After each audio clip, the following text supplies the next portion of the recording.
This is the third of the 7 Sunhawk myths. When Chachi the Flame Man returned home and found his rattlesnakes dead, he was angry. And then when he found his dragon, Mutah Tybal, dead, he was furious. He went flaming up to his doorway, turned toward the mountain where Coyote lived, and said, "Coyote! Like you, I have never been born. We have always been.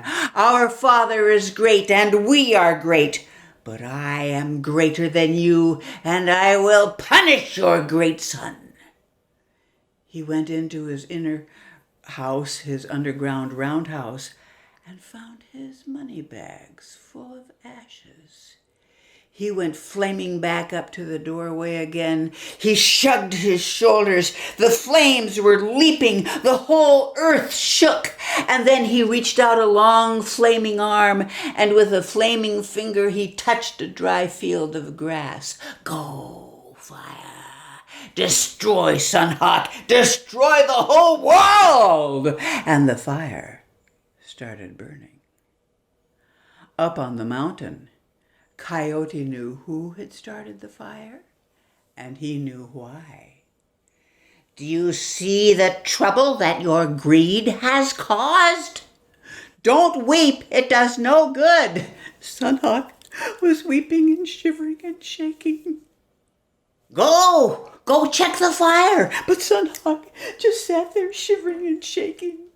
So Coyote went to check the fire. "Oh, this is terrible. What are we going to do?"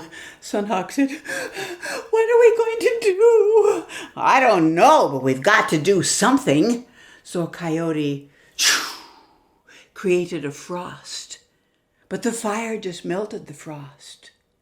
Coyote ran into his underground roundhouse and brought out bags of fog, which he threw at the fire. But the bags of fog exploded and the fire got bigger. So at last Coyote called down the rain.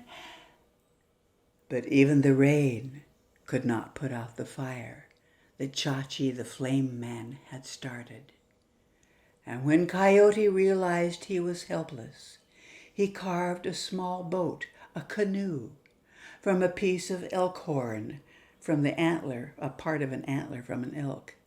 He carved a small canoe, and he called Moon Hawk and his wife Quail Woman. He made them small and put them in the canoe. Then Coyote called his own wife, Frau Katsu the Frog Woman, made her small and put her in the canoe. Then he fit himself into the canoe. It was such a tight fit, Coyote's toes were hanging over the edge. He said, "Earth, crack open! Ocean, put out this fire!" And the earth cracked open. The ocean came pouring in, carrying off the little elkhorn boat,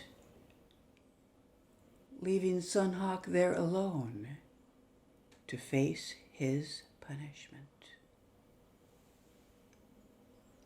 That's the end of the third of the Sunhawk myths.